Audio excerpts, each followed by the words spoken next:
అబ్బో బాబోయ్, ఈ రూమ్ లో నేను అడ్జస్ట్ కాలేను, అమ్మో నా వల్ల కాదు ఈ రూములు ఉండడం. బేబీ రూమ్ లో అయితే ఉండగలుగుతాను, బేబీ అంటది అమ్మో నేను ఈ రూమ్ లో అడ్జస్ట్ కాలేను. బదులు అంటది అమ్మో ఈ రూమ్ లో నాకు అడ్జస్ట్ కాలేదు, ఎందుకంటే ఇక్కడ చాలా కష్టం అబ్బా. సిస్టర్లలో గొడవలు అయితే అంటాయి కొన్నిసార్లు, ఏంటంటే రూమ్స్ గొడవ. ఆ రూమ్లో నాకు ఇష్టమైన వాళ్ళతో ఉంటేనే, ఈ రూమ్లో అయితేనే ఉంటా, ఆ రూమ్లో అయితేనే ఉంటా అంటే మనుషులు.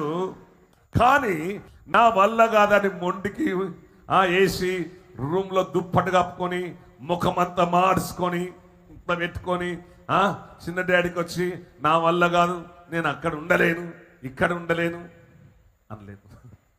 నేను అంట కదా, 3 జుట్లన్నా కలిసి ఉంటాయి కానీ 36 చేతులు కలిసి ఉంటాయి కానీ 3 జుట్లు కలిసి ఉండలేమమ్మ. నాకు శిష్టలతో అనుభవమే, నేను చూస్తాను కదా. ఎక్కువ అంటే చెప్తున్నాను, ప్రతిదీ ఆమెకు ఆ సబ్బు పెట్టుకున్నది, నేను గీ సబ్బు పెట్టుకోవాలా, ఆమెకు ఆ షాంపూ పెట్టుకున్నది, నాకు ఈ షాంపా, ఆమెకు ఆ చెప్పులు వేసుకున్నది, ఆమెకు ఆ బ్యాగ్ వేసుకున్నది, ఆమెకు ఆ ఫోన్లు ఎత్తుకుంటుంది, ఆమెకు అట్లుంటుంది, ఆమె మంచిగా ఫ్రిడ్జ్ పెట్టుకున్నది రూమ్లో, మాకెందుకు ఫ్రిడ్జ్ లేదు. నాకు ఎవరో ఫ్రిడ్జ్ ఇచ్చారట, నాకు తెలియదు. ఈ ఫ్రిడ్జ్ ఇస్తే నాకు మరి ప్రకాష్ అయ్య చెప్పినా బాబు తెలియదు.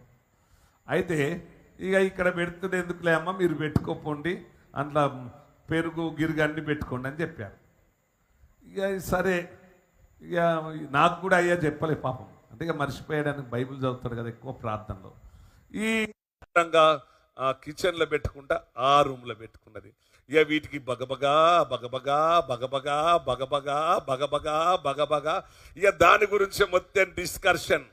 ఆమెకు ఫ్రిడ్జ్ ఉన్నది, ఆమెకు స్టవ్ ఉన్నది, ఒకరు స్టవ్ ఆట, ఇవాళ స్టవ్ దిత్తా, ఇక సాయంత్రం వచ్చి స్టవ్ ఉన్నది, అరుషరీమకు పాల కెటిల్ ఉన్నది. అంటే వీళ్ళ లోపల ఎట్లుంటాయి అంటే, ఇక ఆడోళ్లకు మగ పిల్లలకు అట్లాంటి ఏం రావు.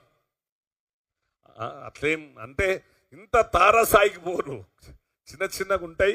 మళ్ళీ తర్వాత అల్లో రాయిపాలన్నంటే బ్రదర్ అల్లో ఇక నవ్వుకొని ఏదో ఇక ఉంటుంది, కానీ మళ్ళీ తర్వాత మరిచిపోతారు. కానీ వామ్మో ఈ ఆడోళ్ళు ఎంత అంటే, ఈ రాక్షస్ కాదని రాజమ్మ, ముసలమ్మ రాజమ్మ ఉన్నప్పుడు బాలెంటలను తిట్టేది, ఘోరంగా తిట్టేది. ఏంటమ్మా, అమ్మో అయ్యో మీ ముందే ఇట్లుంటున్నాయి, అయ్యో ఒక్క తాగుతలేదు, దీనికి పెళ్లి చేయాలి ఆ ముగ్గురు అనేది వద్దమ్మ అట్లాంటి మాట్లాడదు. మనం యేసు ప్రభు బిడ్డలం.